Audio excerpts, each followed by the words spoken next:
በማዕከላዊ ኢትዮጵያ ክልል የቀቤና ልዩ ወረዳ ዋና አስተዳዳሪ አቶ መሐመድ አሚን በደዊ በዚህ ወቅት እንደገለጹት በልዩ ወረዳው ከማህበረሰቡ የሚነሱ የንጹህ መጠጥ ውሃና ሌሎችም የመሰረተ ልማት ጥያቄዎችን ደረጃ በደረጃ ምላሽ ለመስጠት መንግስት ግብረሰናይ ድርጅቶችና ህብረተሰቡን በማስተባበር በልዩ ትኩረት እየሰራ ይገኛል። የውሃ ጥያቄ እንደ ልዩ ወረዳችን የበርካታ ቀበሌዎች ጥያቄ ነው። በዚህ 3 ሳምንት ውስጥ 3 አካባቢ ፕሮጀክቶችን አስመርቀናል። ይህን ማስመረቃችን ደግሞ የህዝባችን ጥያቄ ጨርሰን ምላሽ ሰጥተናል ማለት አይደለም። እንደ ልዩ ወረዳችን በርካታ የልማት ስራዎችን እየሰራ ነው የምንገኘው። ማህበረሰባችን በልማቱ በቀጥታ ተሳታፊም ተጠቃሚም እየሆነ ነው የሚገኘው።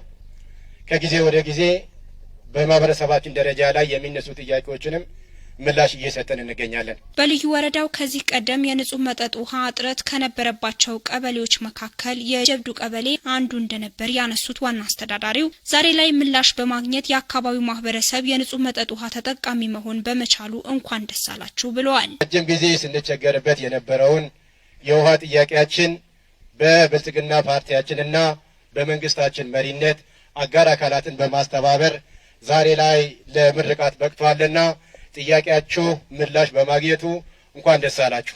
ለፕሮጀክቱ እውን መሆን ከፍተኛ ድጋፍ ላደረገው ለቱርክዬ ዲያኔት ወቅፍ ፋውንዴሽንም ምስጋናቸውን አቅርበዋል። በመርሃ ግብሩ ላይ የተገኙት የዕለቱ የክብር እንግዳ የአዲስ አበባ እስልምና ጉዳዮች ጠቅላይ ምክር ቤት ፕሬዝዳንት ሼህ ሱልጣን አማን በበኩላቸው ለሌሎች መኖር ለተቸገሩ ወገኖች መድረስ ከፈጣሪ በኩል ከሚያስገኘው ምንዳ ባሻገር የሚፈጥረው ደስታና እርካታ ከፍተኛ ነው ብለዋል። ሰው ልጅ ማለት ለሌላው ጠቃሚ የሆነ ነው። ለራሱ ማንም ራሱን ይጠቅማል። በዚህ ዱንያ ላይ ህይወት አለ ውሃ አይሆንም። ውሃ ከማንኛውም ነገር የበለጠ ሰደቃ ነው። ለማንኛውም ሩህ ያለው ሰው አለ ውሃ መኖር የለምና በዚህ በውሃ መክፈቻ ላይ ደግሞ መገኘቱ የበለጠ የሚያስደስተን ነገር ነው።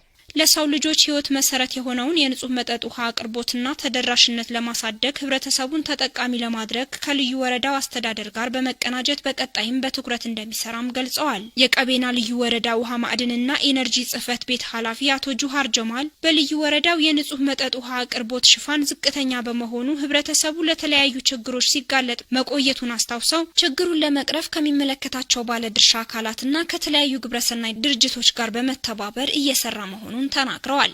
ዛሬም እናቶች በውሃ እጦት ረጅም መንገድ ይጓዛሉ።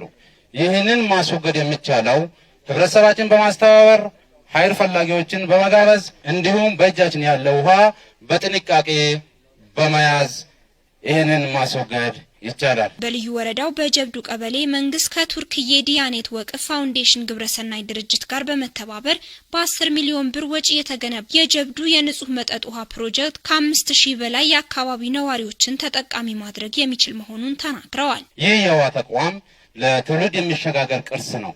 የረጅም ጊዜ የህዝብ ጥያቄ መልስ የሰጠ የውሃ ተቋም ነው።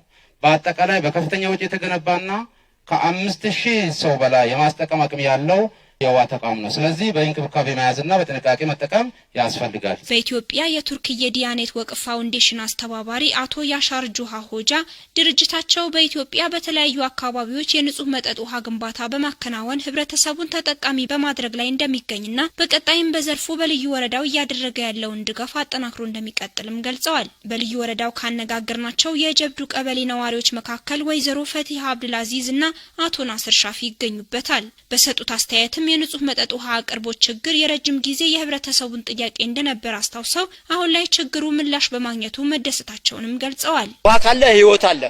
ህይወታችን ይቀጥላል። ተማሪዎቻችን እኮ የወንዝ ውሃ ነበር የሚጠጡት። ትምህርት እየተማሩ ትምህርታቸውን ለቀው ወደ ወንዝ ሄደው ነበር የሚጠጡት ማለት ነው። አሁን ግን በበራፋቸው ቆሞላቸዋል።